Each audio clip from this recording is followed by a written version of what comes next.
మాట అనకూడదు, నన్ను క్షమించండి. చాలామంది చర్చిలకి భోజనానికే పోతారేమో,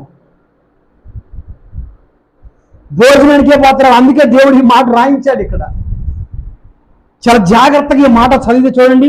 భోజన పదార్థములను బట్టి కాక కృపను బట్టియే హృదయమును సిద్ధపరుచుకుంటాం మంచిది. భోజనములను బట్టి ప్రవర్తించే వారికి ఏమీ ప్రయోజనము కలగలేదు.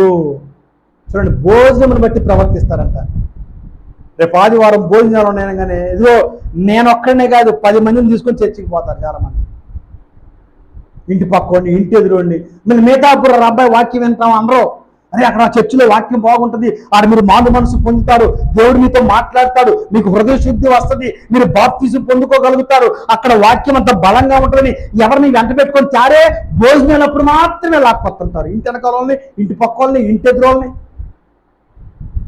నన్ను క్షమించండి, అందరి గురించి నేను మాట్లాడలేదు. కొంత